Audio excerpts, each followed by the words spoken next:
melanjutkan ya kajian kita surat Al-Lail, surat ke-92, jumlahnya ada 21 ayat. Maka diharapkan masing-masing kita sudah membaca, sudah mencoba memahami, sudah mencoba memikirkan isinya, itu tentang apa ya. Kemarin itu sementara kita sudah masuk 3 ayat pertama. 3 ayat pertama ya. Jadi ayatnya itu walaili idza yagsa wan nahari idza tajalla wa ma khalaqad dzakara wal unsa. Nah, sekarang kita masuk ke ayat keempat dan seterusnya. Ayat keempat, Bismillahirrahmanirrahim. Inna sa'yakum lasyatta. Itu ya, ayat keempat. Inna sa'yakum lasyatta. Yang artinya kira-kira sesungguhnya usaha kalian itu sungguh berlain-lainan ya. Jadi sungguh usaha kalian itu berlain-lainan atau bermacam-macam. Baik, kita pahami dulu satu kalimat ini. Bahwa sesungguhnya usaha kalian itu bermacam-macam. Nah, kalian itu siapa ya? Kita berarti manusia. Ya. Jadi sa'yan itu artinya usaha. Secara arti kata memang artinya usaha. Jadi sa'yakum artinya usaha kalian. Usaha kamu sekalian. Yang katanya di situ dikatakan la syatta. Lam itu artinya lam yang berarti sungguh gitu ya. Atau lam takkid. Sungguh syatta. Syatta artinya bermacam-macam. Berlain-lainan. Itu arti syatta itu. Nah, sehingga artinya sungguh usaha kalian itu benar-benar berlain-lainan. Atau benar-benar bermacam-macam. Nah, sekarang kita langsung saja mencoba kepada pemahamannya, pemaknaannya. Bahwa usaha kalian berarti kepada kita semua. Kita ini kan makhluk ya, makhluk Allah yang berbuat, bekerja dan berusaha. Nah, di sini ada dua pengertian usaha ya. Kalau kita perhatikan, bisa usaha dalam arti umum. Usaha secara umum itu artinya hidup itu sendiri adalah usaha. Jadi usaha secara umum artinya ini berbicara lebih ke prinsip ya, bahwa hidup itu adalah secara umum manusia itu berusaha, beraktivitas ya, mengejar sesuatu. Itu secara umum ya. Tapi ada juga nanti usaha yang lebih spesifik, lebih khusus, yaitu ke arah urusan ekonomi. Kan bisa aja nanti ke situ ya. Jadi usaha dalam arti khusus di sini adalah usaha dalam arti memenuhi kebutuhan ekonomi, memenuhi kebutuhan hidup. Kan itu ya, bisa juga dikatakan usaha. Usaha kamu apa? Nah, artinya berarti kamu bekerja, mencari nafkah, mencari kebutuhan hidup itu dalam bidang apa? Kan bisa juga orang bilang usaha. Itu juga usaha. Nah, jadi itu usaha dalam arti khusus secara ekonomi ya. Tapi ini yang saya maksud bukan dari sudut ilmu ekonomi ya. Jadi bukan harus terlalu menggunakan ilmu atau ahli ekonomi, enggak, di sini dalam pengertian yang awam saja, yang biasa saja.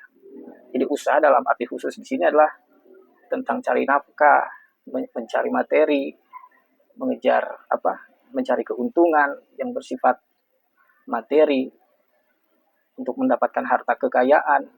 Jadi usaha dalam arti ini adalah usaha untuk memenuhi kebutuhan hidup. Nah, jadi kenapa ini dipertanyakan? Ada dua macam ini. Karena berhubungan dengan kata atau kalimat keterangan lasyatta. Nah, jadi berhubungan dengan masalah itu. Sungguh usaha kalian itu bermacam-macam. usaha kalian itu sungguh bermacam-macam, sungguh berlain-lainan. Jadi berlain-lainan, bermacam-macam dalam hal apa? Kalau usaha di sini dalam arti usaha dalam pengertian umum, dalam pengertian prinsip, yang saya maksud prinsip di sini, kalau prinsip ini hanya ada dua. Usaha di jalan yang baik, usaha di jalan yang tidak baik. Atau usaha, ya, hidup berusaha mengejar ridho Allah, dan hidup berusaha tidak mengejar ridho Allah, hanya untuk mengejar, memenuhi keinginan hawa nafsu. Itu juga usaha kan. Tapi kan itu hanya dua. Jadi itu usaha itu kalau dilihat dari perbedaan prinsipnya hanya dua. Tetapi makna syatta, nah, kalau syatta itu maksudnya bermacam-macam. Kalau bermacam-macam itu berarti lebih dari dua. Syatta itu artinya bermacam-macam. Bermacam-macam itu mengandung makna banyak. Gitu. Sangat banyak berarti. Nah, ini artinya bisa maksudnya ke arah usaha dalam pengertian ekonomi tadi. Gitu. Jadi usaha dalam pengertian tadi ekonomi, dalam hubungan dengan usaha manusia dalam mencari nafkah, mengejar materi, mengejar keuntungan. Begitu kan? Nah, sekarang kita tanya diri kita masing-masing. Masing-masing kita kan punya usaha dalam hal memenuhi kebutuhan ekonomi. Pertanyaannya, macam-macam tidak? Ya bermacam-macam gitu, banyak. Begitu. Nah, itu jadi pengertian syatta. Saya ambil contoh ya. Pengertian syatta dalam Al-Quran itu memang artinya bermacam-macam untuk jumlah yang banyak. Ya. Bermacam ragam, bermacam jenis.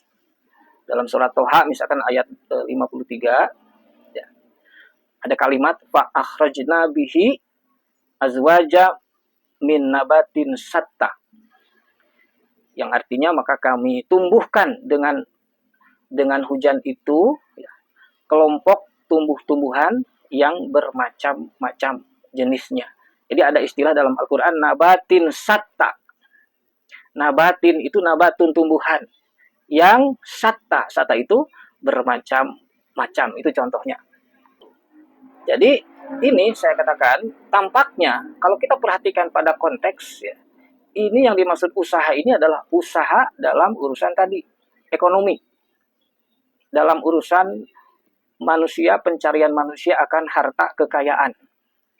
Nanti kalau kita perhatikan konteks keseluruhan ayat surat Al-Lail ini akan membicarakan tentang masalah harta yang dimiliki. Akan membicarakan tentang kontribusi, ya, sumbangan yang manusia sanggup atau mampu untuk dikeluarkan untuk membangun kebaikan-kebaikan. Nah, itu jadi hubungannya ke situ nanti. Sehingga dari mana manusia bisa memiliki harta atau mengumpulkan harta? Di antaranya melalui usaha ekonomi, tindakan ekonomi, kan begitu. Sehingga memang demikian adanya bahwa usaha dalam arti memenuhi kebutuhan ekonomi itu memang masyarakat itu, manusia itu memang syatta. Syatta itu memang bermacam ragam. Begitu kan? Bermacam ragam. Ada yang jadi petani, ada yang jadi pedagang, ada yang menjual jasa, ada yang produksi rumah tangga, ya kan?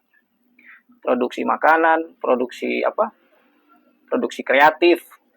Ada yang jadi pegawai pemerintahan, pegawai swasta, apa saja pokoknya. Jadi macam-macam usaha manusia di dalam memenuhi kebutuhan untuk mendapatkan nafkah, kekayaan, keuntungan, dan lain sebagainya. Nah, itu tepat kalau dikatakan itulah yang disebut usaha kalian itu berbeda-beda. Kita tanya diri masing-masing ya punya usaha yang berbeda-beda. Itu sementara. Nah, kemudian kita lanjutkan ke ayat berikutnya, ayat kelima. Ayat kelima ya. Fa'ama man a'ta wattaqo.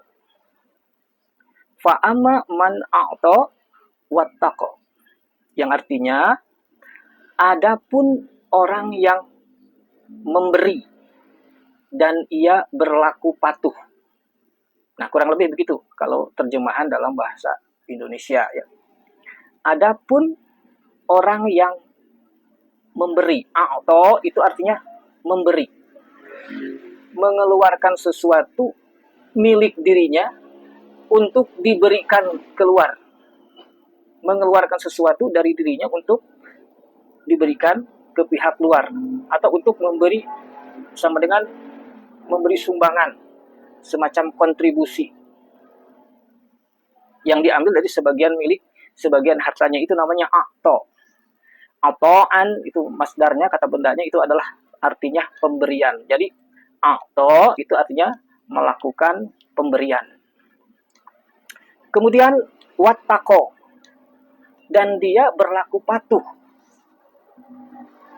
Jadi orang yang memberi, gitulah sederhananya. Orang yang memberi dan dia berlaku patuh.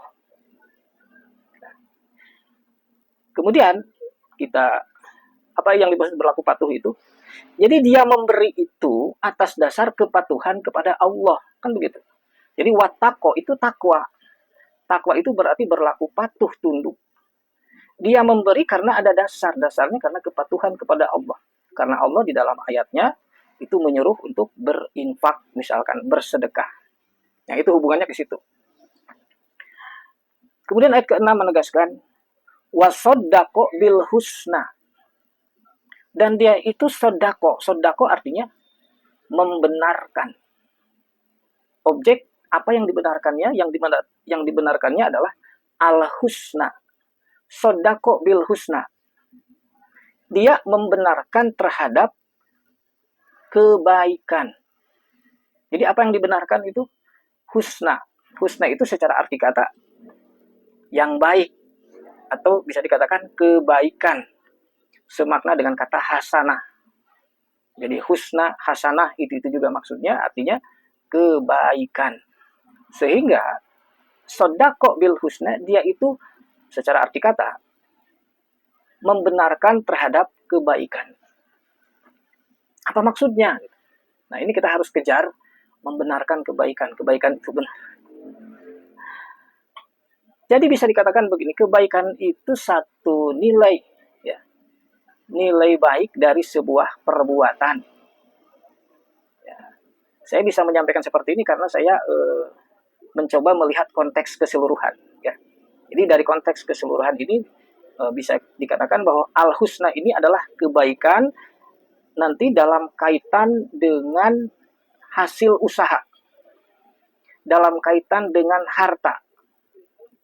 Ya, jadi yang dimaksud dengan al-husna sekali lagi, yang berkaitan kebaikan itu berkaitan dengan ketika dia punya hasil dari usahanya, dia punya harta, maka dengan hartanya itu dia membangun kebaikan. Nah, itu jadi konteksnya ke situ nanti. Ya. Jadi sodako bil husna berarti membenarkan nilai kebaikan. Arti membenarkan itu kan bahwa kebaikan itu benar. Ya, gimana maksudnya ya? Nah, bisa nggak? Maksudnya begini, bahwa membenarkan itu artinya mengakui pentingnya nilai kebaikan. Bahwa kebaikan itu memang harus diusahakan, harus ditampilkan. Bahwa orang itu harus bisa memberi kebaikan. Berarti orang yang demikian itu disebut membenarkan kebaikan. Benar, ya. Dalam hidup ini harus membangun kebaikan-kebaikan. Sehingga gunakan hartamu, gunakan potensimu untuk membangun kebaikan. Itu namanya dia membenarkan pentingnya membangun kebaikan. Sebab nanti ada lawannya, kadzaba bil husna. Kadzaba berarti tidak membenarkan, artinya mendustakan, menganggap dusta nilai kebaikan. Jadi dusta itu kan berarti apa? Omong kosong, diremehkan. Jadi ada orang nanti yang menganggap remeh, omong kosong. Buat apa sih? Ya, membangun kebaikan. Buat apa sih? Misalkan membantu orang, ya, nggak produktif. Kita habis harta kita, tapi sebenarnya nggak produktif, apa istilahnya, nggak mendidik dan sebagainya. Dengan berbagai alasan. Itu namanya kadzaba bil husna. Baik, kita lanjutkan. Ya, jadi ayat kelima tadi, siapa yang memberi, berkontribusi, dan dia berlaku patuh, kemudian dia membenarkan nilai kebaikan dalam arti mengakui pentingnya nilai kebaikan itu, ayat ke-7 menegaskan fasanuyassiruhu lil yusra.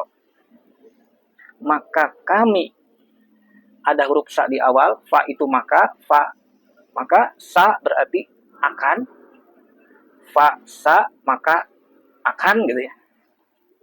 Nuyassiruhu, kami mudahkan ia. Begitu.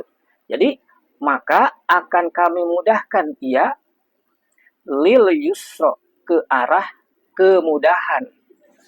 Nah, jadi kita pahami dulu arti katanya. Secara bahasa ya begitu kalau diartikan. Maka akan kami mudahkan dia ke arah kemudahan. Pertanyaan sekarang, kenapa ini kok agak berbelit kalimatnya? Padahal cukup, maka akan kami mudahkan dia. Udah cukup kan? Tapi kenapa akan kami mudahkan dia ke arah kemudahan? Jadi yang pertama dikatakan, kami akan mudahkan dia. Pertanyaannya, dimudahkan apanya? Dimudahkan apanya? Silakan kita sama-sama berpikir. Kalau kembali ke konteks, ini ngomongin apa pada pangkal persoalan tadi ayat keempat. Inna sa'yakum lasata, sa'yun, usaha. Berarti akan kami mudahkan dia dalam usaha. Nah, jadi balik dari tadi. Jadi siapa yang mau memberi dan dia berdasarkan kepada kepatuhan kepada Allah dan dia mendukung nilai kebaikan, Allah berjanji akan kami mudahkan. Apanya? Ya usahanya itu. Ya. Maka akan kami mudahkan dia dalam berusaha tadi. Tapi masih ada nanti keterangan berikutnya, lil yusra, ke arah kemudahan. Oh, kok masih ada nih ke arah kemudahan? Nah, maka di sini kalau kita menggunakan tinjauan Al-Quran bahwa ada dua fase, ya, dunia dan akhirat. Ya. Sebab nanti di dalam surat Al-Lail ini akan ditinjau dengan dua fase itu, fase dunia dan fase akhirat. Jadi yang saya maksud, jika menggunakan tinjauan dunia dan akhirat, maka nuyassiruhu, akan kami mudahkan usaha dia di dunia ini. Nah, kemudahan dia dalam berusaha ini, ya, sehingga dia dengan Allah memberikan kemudahan ini untuk apa? Kembali tadi, agar dia bisa melakukan kebaikan-kebaikan lagi. Kan Allah nyuruh nih, ayo keluarkan, ayo berkontribusi dalam hidup ini. Allah yang nyuruh, pasti Allah memudahkan. Ya memudahkan. Allah nyuruh, pasti Allah memberi jalan. Sehingga orang bertakwa itu bisa menunaikan tugasnya itu. Maka Allah mudahkan. Usahanya ke arah dia bisa memberi dan memberi lagi terus. Itu ya yang dimaksud. Kami mudahkan. Tapi nanti kemudahan ini lil yusra, mengarah kepada kemudahan pada fase berikutnya. Nah itu, sebentar kita simpan bahwa ini ada dua fase. Kemudahan di dunia untuk meraih kemudahan di akhirat nanti. Itu ya, jadi ayat berikutnya. Nah, kita perhatikan. Ayat ke-8 berarti. Wa amma man bakhila wastagna. Nah, kan itu ayatnya sekarang. Dan adapun, ya. Sekarang man bakhila, orang yang bakhil. Kalau tadi yang a'to itu berarti orang yang memberi, orang yang berkontribusi, ya, dengan hartanya. Sekarang ada orang yang bakhil itu berarti enggan memberi, enggan mengeluarkan kontribusinya. Itu. Kemudian wastagna, sedangkan dia itu istagna, orang yang mampu. Istagna itu artinya mampu, berkecukupan, mapan secara ekonomi. Tapi dia bakhil. Nah, begitu. Dia pelit lah istilahnya kan. Pikir, enggan memberi kontribusi. Nah, tapi dia mapan sebenarnya. Jadi mapan itu apa ya? Ya berkecukupan. nggak usah diartikan kaya, karena nanti kalau kaya itu bisa berlebihan ya. Tapi ini cukup. Mungkin termasuk kita ini semua sudah istagna, sudah mapan, sudah berkecukupan. Artinya dari segi ekonomi itu sudah di atas kebutuhan dasar.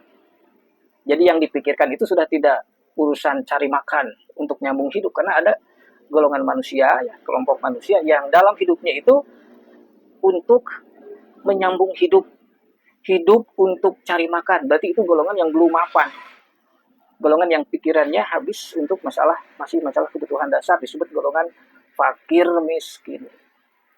Nah, ya, jadi yang dimaksud istagna itu di atas itu sudah punya kecukupan, kemampuan, tapi dia bakhil. Nah itu ya, kalau golongan fakir miskin barangkali masih ada alasan bagi dia. Ya gimana saya ngasih, buat makan aja nggak ada, masih ada alasan. Tapi ini nggak ada alasan karena istagna. Jadi dia, persoalan orang yang mampu berkecukupan ini sudah bukan masalah cari makan, tapi masalahnya dia sudah masalah mengaktualisasikan dirinya, mencari kehormatan, mencari pengaruh, apalagi cari kekuasaan, cari penghargaan, untuk berkarya, untuk mendapatkan kebanggaan lain-lain. Sudah nggak ada problem masalah perut. Gitu. Nah itu istagna. Ya mungkin insya Allah termasuk kita itu sudah mampu lah, sudah mapan, gitu ya. Nah itu jadi dia bakhil, dia enggan memberi, padahal dia istagna, berkecukupan. Kemudian ditegaskan lagi dalam ayat 9, sikap yang demikian itu didasari oleh wakadzaba bil husna. Nah tadi, kalau tadi sodako bil husna, yang ini kadaba bil husna. Kadaba artinya mendustakan, menganggap bohong, menganggap dusta, bil husna, terhadap nilai kebaikan. Jadi menganggap nonsen, nggak perlu itu kita membantu sesama, ya, berbuat kebaikan. Ya. Jadi ini yang perlu dipahami, apa yang dimaksud husna, kebaikan di sini yang dipahami oleh masyarakat umum. Coba kita paham nggak? Berbuat kebaikan. Ya. Jadi kebaikan itu berhubungan dengan urusan misalkan membantu sesama, membantu meringankan beban-beban sosial. Secara umum itulah. Jadi yang dimaksud kebaikan di sini adalah berbagai urusan yang bisa membantu meringankan beban-beban sosial. Siapa itu beban-beban sosial? Di situ ada fakir miskin, ada anak yatim. Ya enggak? Fakir itu apa? Ada fakir yang didefinisikan sebagai orang yang tidak punya kemampuan, tidak punya keterampilan, ya. Sehingga dia tidak mampu untuk bekerja, apalagi penghasilan. Kalau miskin itu masih punya pekerjaan, punya penghasilan, tapi tidak mencukupi. Kan begitu. Ada lagi nanti yatim, yang sudah tidak punya sandaran untuk bisa menanggung kebutuhan ekonominya, orang tuanya sudah tidak ada. Itu yatim. Itu juga beban-beban sosial yang ada. Ya. Untuk apa? Untuk dibantu, diringankan bebannya. Karena kalau ini tidak diringankan akan jadi problematik, akan menjadi masalah sosial. Gitu ya. Jadi itu ke sana. Itu al-husna. Jadi husna itu membangun kebaikan, nilai kebaikan. Jadi ada orang yang kadzaba bil husna, meremehkan nilai kebaikan. Ya bagi dia itu merasa tidak penting untuk berkorban, ya, untuk kebaikan, ya. Menganggap itu tidak produktif lah, menganggap dan dia itu tidak peduli dengan adanya ketidakadilan, tidak peduli dengan adanya persoalan kemiskinan di lapangan, di masyarakat ini. Nah, ayat 10 menegaskan, kita lanjut. Nah, orang yang demikian, orang yang enggan memberi padahal dia mampu dan dia mendustakan nilai kebaikan, fasanuyassiruhu lil usra, maka akan kami mudahkan ia ke arah kesulitan. Nah, kalau yang takwa itu akan kami mudahkan dia ke arah kemudahan. Tapi yang ini akan kami mudahkan dia ke arah kesukaran, ke arah kesulitan. Baik, sekarang. Jadi orang yang bakhil, Orang yang mampu tapi dia bakhil, dia menolak untuk berbuat kebaikan, ternyata kata Allah, kami mudahkan. Tadi pertanyaannya sekarang, tadi pertanyaannya, apa yang dimudahkan? Ini berhubungan dengan usaha. Jadi akan Allah mudahkan usahanya untuk mengejar kekayaannya itu. Dilancarkan usaha, nah kan gitu bahasa Sunda. Bakal dilancarkan ku Allah. Ya, bakal dimudahkan. Gitu. Tapi kelancaran itu, kemudahan itu mengarah kepada usra. Nah, akan mengarahkan dia kepada kesulitan nanti. Nah, gitu. Jadi silakan dia bakhil. Maka sikap bakhilnya ini akan terus menjadi catatan. Akan terus menambah data kesalahan dia.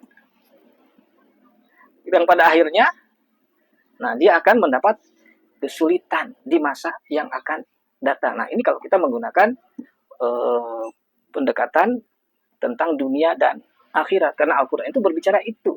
Berbicara ketentuan di dunia dan adanya konsekuensi di akhirat. Nah, itu dulu kita simpan dulu. Jadi, berarti dua-duanya itu dimudahkan. Benar gak? Dua-duanya orang yang bertakwa, kepatuhan kepada Allah, dia mau berkorban untuk kebaikan, kata Allah, ini akan dimudahkan. Orang yang bakhil, saya mah gak mau. Mendingan harta itu untuk saya, karena itu hasil usaha saya sendiri. Gak mau dibagi-bagi. Nah, ini usaha saya, maka kata Allah juga akan dilancarkan juga. Akan dimudahkan juga. Nah, jadi dua-duanya dilancarkan, dimudahkan. Tapi nanti kesudahannya berbeda. Yang satu kesudahannya adalah kelancaran di akhirat, kemudahan di akhirat. Yang satu akan mendapat kesulitan di akhirat. Coba nanti di-compare dengan surat Al-Isra ya. Penjelasan saya ini coba di-compare dengan surat Al-Isra ayat 18 sampai ayat 20. Ya catat aja udah. Surat Al-Isra ayat 18 dan ayat 20. Bahwa dua-duanya orang yang mengharapkan dunia, dia tidak berpikir akhirat. Ya. Dia ingin mendapat keuntungan hanya bersifat duniawi, maka Allah akan segerakan itu. Tetapi sayang nanti dia akan pada saatnya dia akan memasuki jahanam. Dan juga begitu orang yang beriman dan beramal soleh, maka Allah pun akan memudahkan usahanya. Dua-duanya itu diberi kemudahan.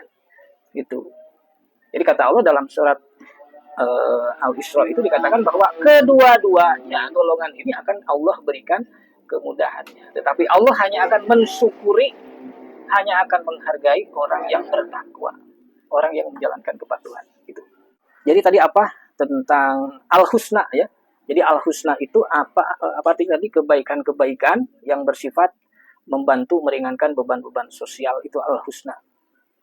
Karena ini tidak dibicarakan dalam surat Al-Lail, bentuknya bagaimana kita membangun kebaikan itu, apa ngasih atau bagaimana gitu. Ya sekali lagi, bentuknya kebaikan itu seperti apa? Ya sebenarnya bentuk kebaikan itu bermacam-macam. Ya. Pokoknya yang dikategorikan ada sisi kebaikan, membantu beban sosial. Nanti ada yang secara instan, ya sifatnya emergensi, artinya diberikan pada saat itu juga sesuai dengan kebutuhan pada saat itu juga. Misalkan kita bisa memberikan sembako kepada orang miskin, orang yang membutuhkan pada saat itu, atau bisa kita memberikan bantuan kepada orang korban bencana. Jadi itu bisa secara instan, secara langsung ya. Pada saat memang hari itu, saat itu dibutuhkan, maka kita keluarkan. Itu juga husna, kebaikan. Atau bisa juga nanti kebaikan itu sifatnya berkelanjutan, sustainable gitu, berkelanjutan. Jadi bukan hanya untuk sesaat itu, tapi untuk jangka panjang. Misalkan dengan modal, dengan sebagian harta yang kita punya, kita bisa membangun sebuah program untuk membantu, misalkan membuka program pelatihan home industry, biar nanti orang-orang yang tidak punya kemampuan atau orang-orang yang kurang dalam penghasilan itu mengikuti pelatihan untuk berproduksi, ya, kemampuan untuk berproduksi apa kek, produksi makanan, produksi kue, produksi kreatif, apapun, sehingga dia bisa punya kemampuan berusaha. Itu semacam program jangka panjang. Bisa juga nanti ngasih modal usaha, ngasih alat, misalkan ya dia mah kasih aja mesin jahit, biar nanti dia bisa bisa berusaha menjahit. Plus dengan latihannya berarti latihan menjahitnya. Itu kan contoh membantu juga, meringankan beban sosial. Atau nanti memberikan modal semacam apa roda ya untuk jualan kan bisa seperti itu. Jadi macam-macam itu. Jadi bisa dengan jalan membuka program-program latihan ya, memberikan modal usaha, apalagi juga bisa membuat fasilitas umum ya, ya enggak, bikin sumur, bikin pompa air untuk warga, sehingga beban-beban warga untuk urusan air jadi ringan gitu, biar nanti urusan kebutuhan lain untuk urusan rezekinya untuk memenuhi kebutuhan yang lain itu juga bisa. Bikin apa lagi ya, macam-macam nanti menurut potensinya masing-masing, menurut kompetensinya masing-masing. Yang penting dia dengan hartanya bisa memberikan kebaikan untuk membantu meringankan beban sosial. Nah itu contoh yang dimaksud kebaikan itu, jangan kaku hanya urusan ngasih fakir miskin, bukan, karena ini tidak dijelaskan. Kebaikan saja. Tetapi kebaikan itu dia bangun dari pengorbanan harta.